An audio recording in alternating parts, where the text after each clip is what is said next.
This is going to be, shows that I am live. Here we go. Awesome. Make sure I've got, it's always this 30 seconds at the beginning where I have to figure out if I've got everything set up correctly. I think I do. Okay, it says I'm live, so I'm going to guess that I'm live. Hello, and welcome to another Wednesday Live with me, Amanda Baxter at Shiny Dime Fibers. Yet again, I'm playing around with some video setup because I couldn't find a good way to do this in my studio. I'm still using my phone. I think I figured out the problems I was having with my phone. However, I'm having to do some finagling so that I can show you what I'm doing today. So it's going to be a little bit bouncy. I'm going to be moving you around a little bit. But I really wanted to show you. I had a hankering in the last couple of weeks to dust off my little Ashford Inkle loom. I have this little inklet. I can bring it down here so you can see it. And I have not actually played with this thing in, I don't know, 6 or 7 years. So I don't really, and I didn't really take the time to do any research on what I remember or don't remember about using an Inkle loom. So I'm kind of just going to workshop this with you guys today because I have some ideas running around in my head, and this little Inkle loom that I forgot how much I love having. It's so small and portable. And so anyway, so today's going to be kind of just me just kind of chatting it out and playing around with a loom that I haven't used in 6 or 7 years and did no research ahead of time. I just figured I'll put some yarn on it and we'll see what I remember. And so it's working pretty well. So anyway, I hope everybody is well today. It is very cold in Indiana where I'm at. I'm learning, interestingly, I don't know if I've mentioned before in dyeing that temperature plays a key role in how well your dyes work. And I'm really getting that right now because my studio is in a basement and it is unheated and it is actually too cold, and I've been having a lot of issues getting my blue dyes to work correctly. I've been moving my dyed yarn out into the women's bathroom where there is a little radiator, but I don't think it's warm enough in there. So I am going to have to maybe start shuttling dyed yarn home so that I can keep it warm enough, because my blues are just coming out a little weak. And I think it's because, just because my studio is too cold. So, you know, several years in, I am still learning all about these dyes, and the more I do it, the more I learn, and it's always teaching me something new, as is playing around with looms that I haven't used in ages. So anyway, I hope you're keeping warm, and also congratulations to Hillary. I have some, Hillary won the giveaway for the Amaryllis Gradient Palette. I will be in touch soon. I've been a lot of irons in the fire right now, so I'm juggling a little bit, but I'm coming to. I have seen your responses, and I am coming. I'm going to get back to you as soon as I can. I've just been doing a lot of running around today. My husband is playing teacher because we are e-learning with our kindergartner. I don't know what that means exactly, but anyway, so we'll see what that's like when I get home. So if he's around, hi husband, thanks for teaching our son today. So anyway, as you can tell, I'm a little bit frazzled today. This thing keeps telling me my frame rate's too low, but anyway. Let's get on with this demo because I'm gonna play around with this little Ashford inklet. So let me see here. I don't know if you've ever used an Inkle loom before. This guy is really small. Like you can, it's hard for me to do this because there we go. So this little guy will weave bands that are maybe, you know, I forget how many yards it'll do, but it's maybe up to 4 or 5 yards. I don't even know if it does that many. Might be less than that, even maybe 3. But it's a loom. If you've ever used an Inkle loom before, you'll know this, but it's a loom where you set up the warp directly on the loom over these pegs, and it goes in a continuous loop. And as you weave the band, which is over here, as it progresses, you just kind of rotate the band around the loom until you get back to the beginning, and then you have a band. And I had this thought the other day. First of all, I was like, I forgot I even had an Inkle loom. I had to get like some mildew off of it and stuff, dust it off. And I had this idea where I thought, you know, if I tried doing my variegated yarn on this loom and I set up my band to be the same length as the circumference of the wheel that I use to wind my skeins, I could do some fun color pooling. So that's what this is. This is an experiment with color pooling on an Inkle loom. So I have a wheel over here. Let's see if I can. So this is the winder that I use. It's the back side of it because I'm kind of stuck in the corner of my studio right now to do this, but it winds it's roughly 63-inch circumference skein. That's how I have it set up anyway.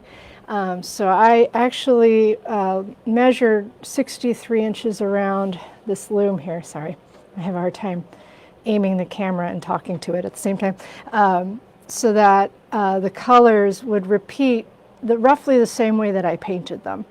And then I used 2 balls of yarn so that I could shift 1/2 of the warp. So this is where the heddles are. And my heddles I make with the Inkle loom. Everything is pretty simple. So I use this, let me see here, dual duty, super thick sewing thread is what I use to make my heddles. Oh, come over here, camera. And that's what these are here. And they're just loops that you measure and tie around. Let's see if I've got one handy that I can show you. There we go. So the heddle is just measured out. Oh, one-handed, it's a little difficult. So you measure out between these 2 pegs and then just tie a little knot. So it's just a cut piece of sewing thread. And then to make the heddle, you just fold it in half over your yarn like it is right here. So half of the warp, let's see, I'm not very good at aiming my camera because it's all backwards. I'm having trouble making a backwards camera work for me. All right, there we go. So in this case, so half the threads are being held by heddles, and the other half can be pushed up or down like this, up above and down below. And then that's the shed where you would put your shuttle, which in my case is this little wooden shuttle. So I have it set up. You can do some really beautiful complex bands with pickup or with some intention, but I am just doing a very simple plain weave. And what I'm doing, if you can see it here, so one band has the colors lining up one way, and the other half has colors lined up a little bit different. And so as you weave, it's creating this really beautiful sort of ripple effect, which works really well because this is my my riverbed yarn. And so I thought it made a nice little ripple effect. Let me put the phone up on the stand so I stop bouncing you guys around so much. Here we go. What brand is my Inkle loom? It's an Ashford, and it's an Inklet. So it's a really small Inkle loom. They make bigger ones that you can weave a properly long band on. But what I like about this little guy is I can actually, right now I have it clamped to the table with just this clamp, which isn't ideal. There's a place underneath here that you can clamp to, but you need one of those little flat C clamps like you'd use for like a table lamp or something. But I didn't bring one, so, and I couldn't find one, so I'm just kind of clamping it to the table this way. But I actually usually don't even bother clamping it at all. It's a little difficult because then I just kind of squeeze this thing between my legs and then push it up against my belly, because I like to travel with my looms if I can. So, but yeah, it's a little bit easier, I think, if you clamp it to a table. Let's see here. I don't know if you noticed, but I've got my microphone pinned to me yet again, so hopefully I'm not running. Hopefully it's holding up with the pins I used. Eventually I need to make like a pretty little pocket for it, because I'm not going to be able to fix the hook that I broke on it. All right, so this is just a really simple stick shuttle, and I I'm actually just kind of going through a bunch of old yarn that I have, which is a great way to use up bits of yarn. So I don't think this is the same yarn, but I've got just little balls of hand-dyed yarn that I'm using up. I thought this blue would be nice. I have this this kind of goldish, what do they call this color? I don't know. They didn't label it, but it's a really pretty color. I thought went well with it. I might try using that in the weft at some point. But what I think it would be fun actually is to try some rep weave style with thick and thin yarn to really see the pattern that I have going on here. So I'm just gonna, let's see if I can get the whole loom in there. I'm not a big fan of these gooseneck camera holders. It's about as good as it's gonna hold up right now. Okay, so this is where I lift or lower the threads back in this area. So I think, where am I at?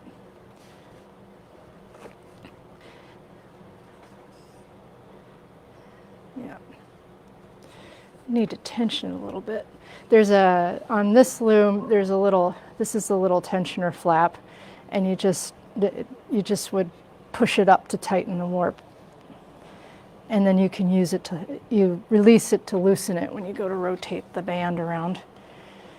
But again, I haven't used this loom in so long, there's a chance that I might need to clean some of that out so it actually grips and holds well. So I'm just going to insert this in here, give it a nice push. Oh, no, that's wrong. Forgot where I left off. Here we go.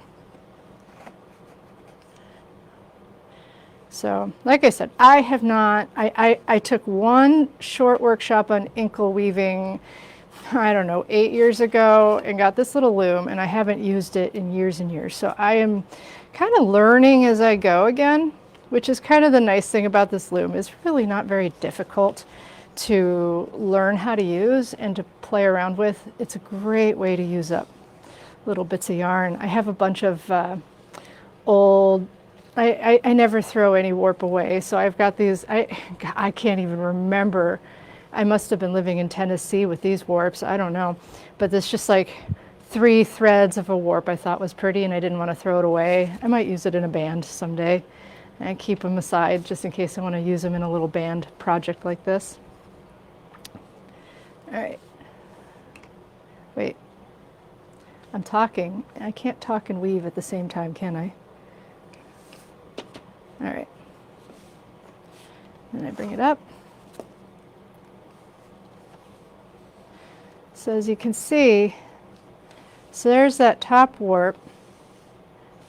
And you can see where the color pooling is happening. And it's, I didn't quite get the circumference right, so the colors aren't lined up exactly. And it's hand painted, so it won't line up exactly. But the idea was that there would be a shift between one half of the warp and the other. So there's the other half. And they would play with each other a little bit. And I thought, what a great way to use some of these variegated yarns. And I'm looking forward to playing around with this a little bit more. I always pinch a selvage. That's one of my weaving tricks to get a good selvage. I do that on my floor looms as well, and on my rigid heddle. I give it a little bit of a tug from the previous pick to make sure all the threads are pulled up and lined up the way they should be. And then I pinch the selvage and pull it tight. And what that pinching does is it prevents you from over pulling it, but it allows you to snug it up to the warp really nicely. So that's what I do. Boop, boop, boop. Push that in there. This cotton is a little bit linty on this loom. One more time. Do one more pick.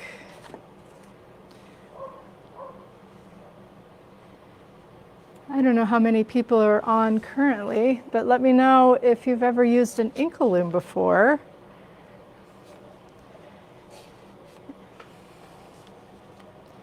You pinch the selvage too, Karen? I think it helps.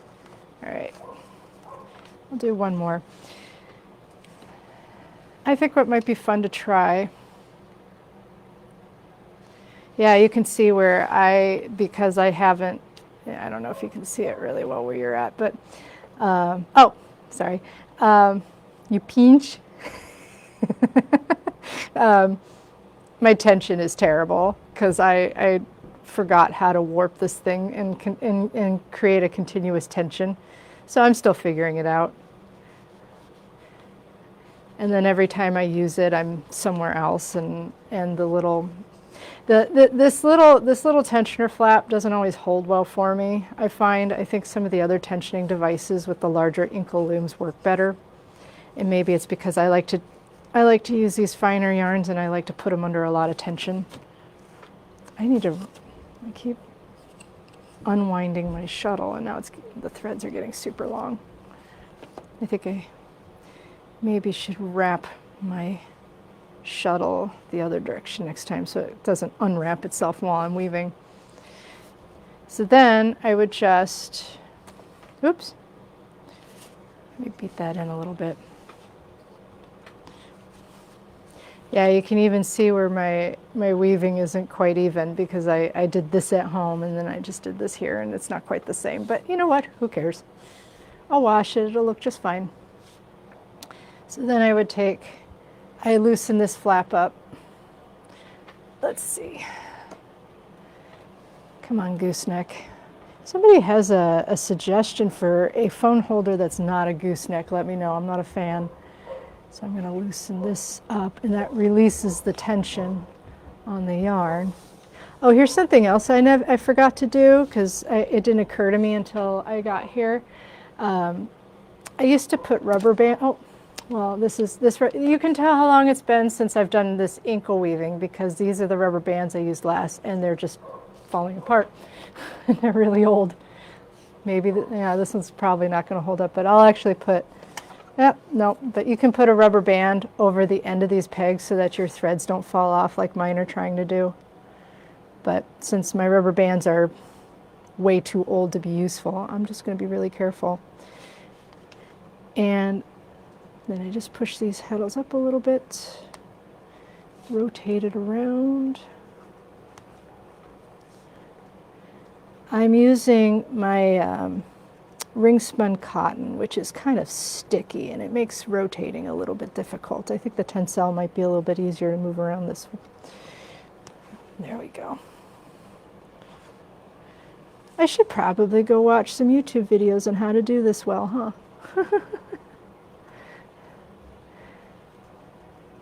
But one thing I wanted to discuss was, do people have interest in Inkle weaving? Because I think this is really cool.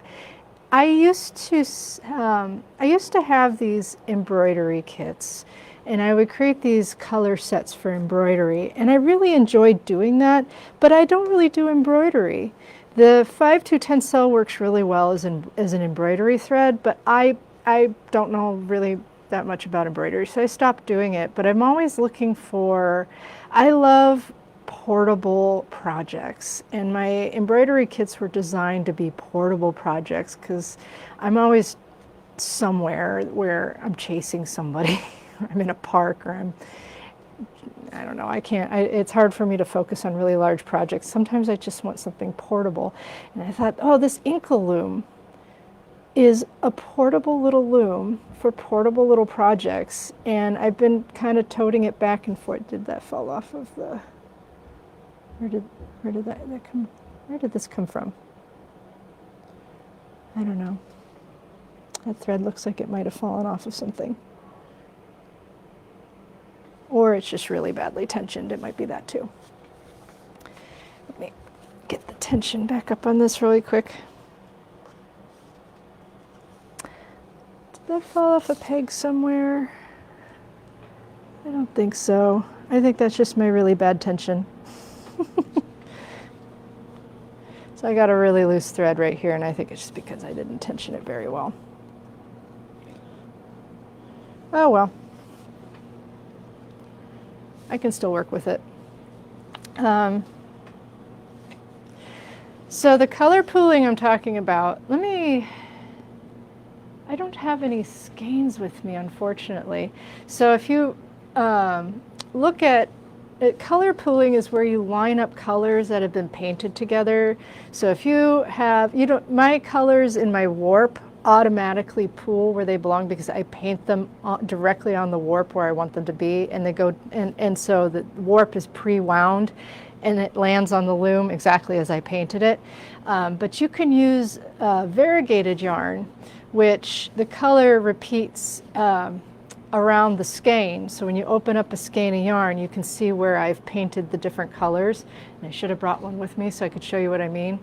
But if you are careful in your calculations, you can wind a warp where the colors repeat in the same place every time, and so they pool in the places. So it kind of mimics the way that my warps are painted, so that the colors kind of land where I painted them. But you're mimicking it with how you line up the colors in a variegated yarn, if that makes sense. I've never actually done it with, some people do that with warp, with like a weaving loom, and they'll use a variegated yarn, and on their warping board they'll they'll wind it in a certain way where the colors land where they're supposed to. I've never done it on like a warping board, so I thought I would just sort of test the theory on this Inkle loom. Let me see if I can show you what I mean here. So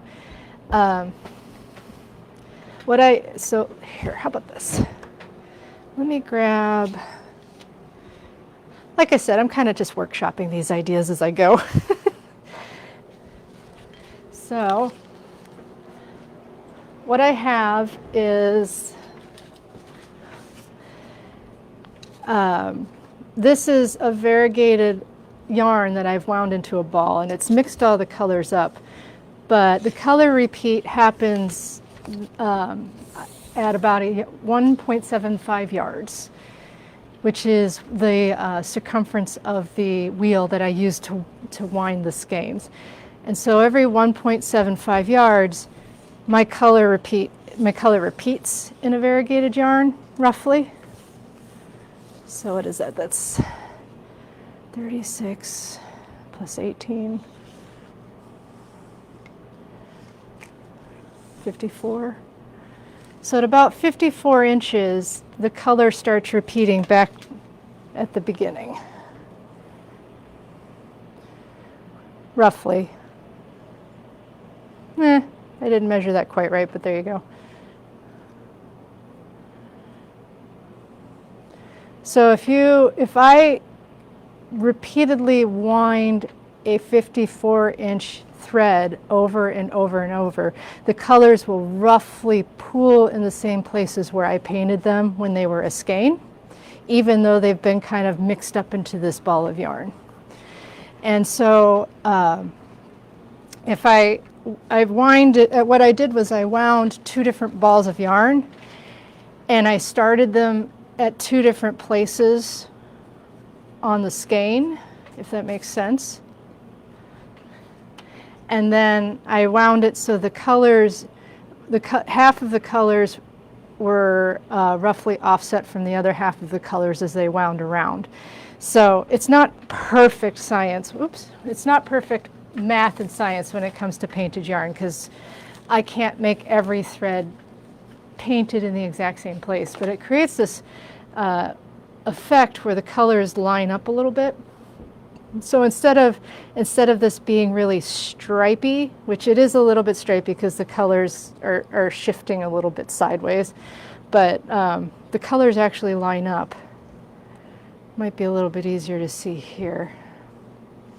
So my band is roughly the same circumference as my skein, so that the colors, as they wind around, they pool together. So this isn't just a bunch of mixed up yarn. It doesn't look like the ball as much, all mixed up like that. The colors actually line up, which is kind of what color pooling is. So I've created an interchanging set of color pooling yarn.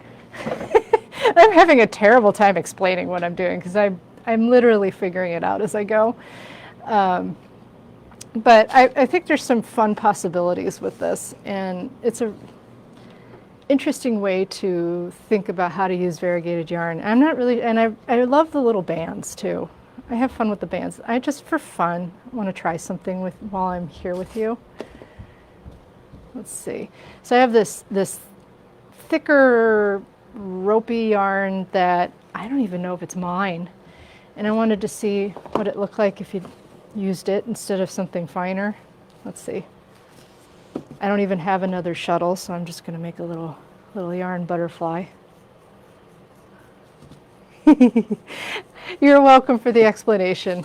I'll have to really sit down and think through my words and my thoughts a little bit better to better explain what I'm doing here, and maybe do some illustrations, because I do better explaining with pictures than I do with words. I always have. So just for fun. All right, are we where we need to be? Somewhat. There we go. I'm going to try this thicker thread. This is a little bit thicker and denser than what I'm using right now. And actually, I'm just playing around anyway. Let's try it with thick and thin. You see what happens. I'm not even going to weave this in. I might unweave this later. I just want to see what happens if I use a thick and a thin.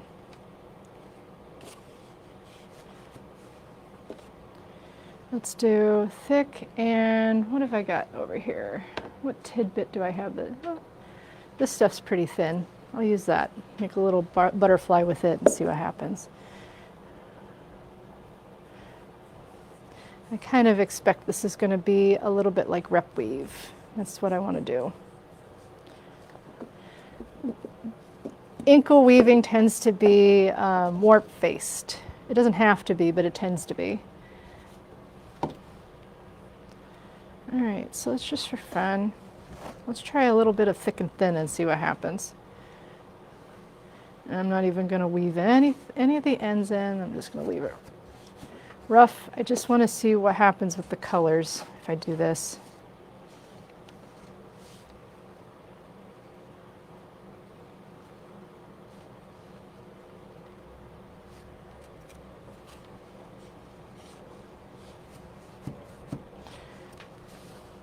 Oy vey, is my tension bad. I might have to take some, I might need to look up some videos on how to properly set up this loom. I don't know, sometimes you just get an idea in your head, you just go for it. You don't, it's like if you take too long to think on it, you never start. So I just started. But as you can see, I've got some funky tension. There we go.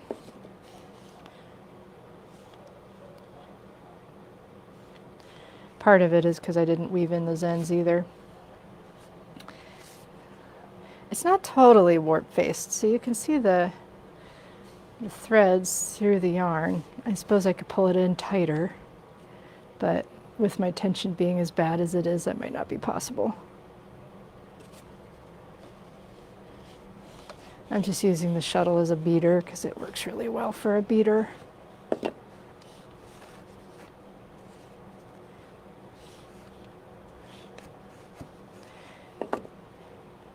I kind of imagined this would be a really beautiful strap. There we go. This would probably take me half the weaving for me to figure out how to do this well. Oops, did I? There we go. Wasn't paying attention.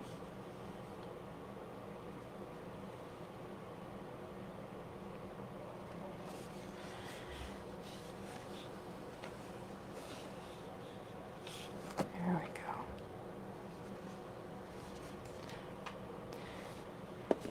Anyway, what are we seeing here?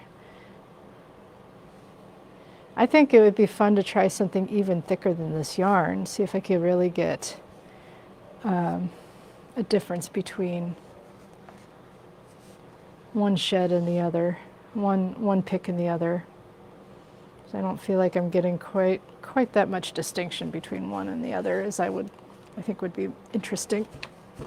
Maybe I need to beat it in tighter.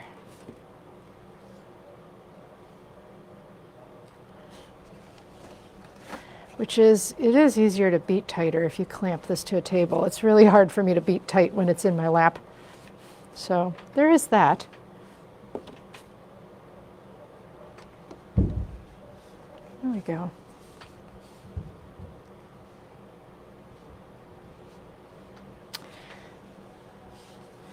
So I love seeing all the different ways that you can do beautiful pattern with Inkle weaving that involves a lot of like a pickup stick and picking up and creating inlay patterns and things like that.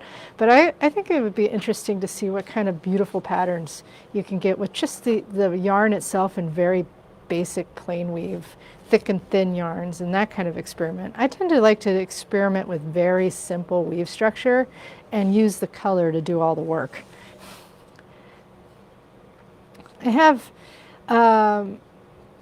I have a complex loom, but I haven't been able to use it in a long time. And the only floor loom I have that I've been able to use on a regular basis only has 4 harnesses. So you can do some fairly complex color and weave effects with 4 harnesses, but it does kind of limit the complexity of the pattern. So I love being able to see how you can use color to create complexity rather than pattern. There we go. So, yeah, I think if I'd have used a much thicker yarn and a thinner yarn to really create a distinction, that would have been really interesting. This just isn't thick enough to really see the distinction between one and the other. So that's something good to look at. Anyway, so I'm showing that I wanted to just workshop this in front of you. You can see it. Somebody's been dying without gloves again. My hands never look very nice in these videos, but I just wanted to just kind of workshop this in front of you, even though it's kind of rough and I only halfway know what I'm doing here, because I wanted to discuss the possibilities of putting together kits that go on Inkle looms. I think it would be really fun to do, coming up with variegated and plain colors that work well together so you can create effects like this, or if you if I put together color sets similar to how I used to put together color sets for embroidery with smaller amounts of yarn to go on a band loom rather than like instead of having like big balls of yarn, maybe it would just be small amounts that would go well with a band loom, or with maybe some basic patterns and ideas how to create, like in this case, I'm using a couple of stripes of color, but it's mostly just a variegated yarn creating all the effects. But there's a lot of really beautiful things you could do with very simple, just with color and basic plain weave without any sort of inlay. And then if you get into it, you could do your own inlay. But I just wanted to see if anybody would be interested in that idea, because I think it would be fun. I think I would have fun doing that, and it would give me a way to experiment with weaving. Look at that, I'm completely off. My heddles came completely off. Well, I'm done weaving because my heddles are falling off and it's not going to hold anymore. So that's okay. That was just mostly just an experiment anyway. But yeah, I don't know. I just wanted to throw it out there because I always have 100,000 ideas in my head, and I sometimes think that I try to do too many different things and then I get overwhelmed by it. But I love the portability of an Inkle loom, like even a larger one you can clamp to any table and take with you anywhere, unless you get one of those really big floor ones. But what if I created some sets to play around on an Inkle loom and learn how to do that? Maybe even on these little Inklet looms. They're great little sample looms, and they make a perfect band. It's a perfect length for a band for, I think Deborah had mentioned a bag. It would make a perfect bag or belt or strap or something of that nature. You could cut it up into smaller, bookmarks or just small projects. Yeah, you might even be able to make like jewelry or something. I don't know. The possibilities of what you can do with it are great, but the time and investment and materials is small, and I really enjoy that about that. So I don't get to do big complex weavings anymore. So anyway, that's it. I know that's not really organized thinking, but I don't know. I like this community because I feel like I can just talk to you and be myself, and then you can sort through that on your own. Anyway, since I'm like holding my phone in this random and curious way, does anybody have any questions about this loom or what I'm doing, other than it's a great way to introduce kids to weaving. It is, and once you learn how to set it up, which is really not hard to set up one of these. The book that I have did a terrible job explaining it, but I think like a YouTube video would show you how to do it, and it's really simple. I just kind of figured it out, and it's not perfect, but it's good enough.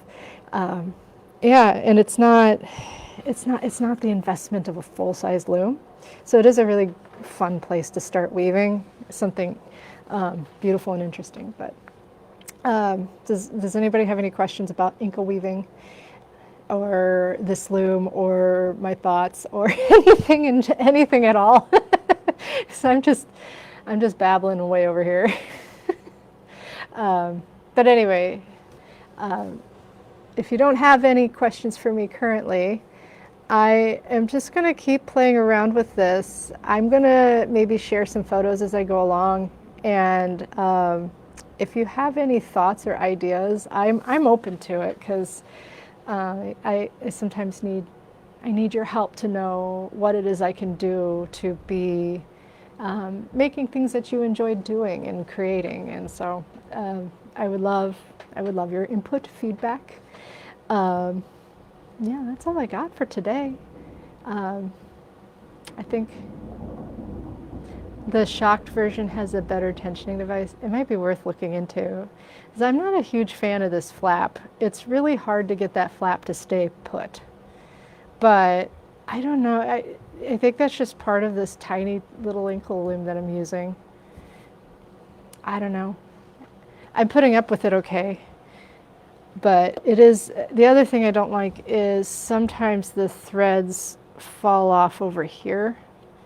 They slide over this way, and then they fall off the flap over here. And there's not much you can do about that as far as I can tell. I can protect this side if I put some rubber bands over these pegs to kind of hold it in place, but there's not much I can do about that flap. I don't know if because the tensioning device they have on some are like another bar. I don't know. I just have to play around with it. But yeah, all right.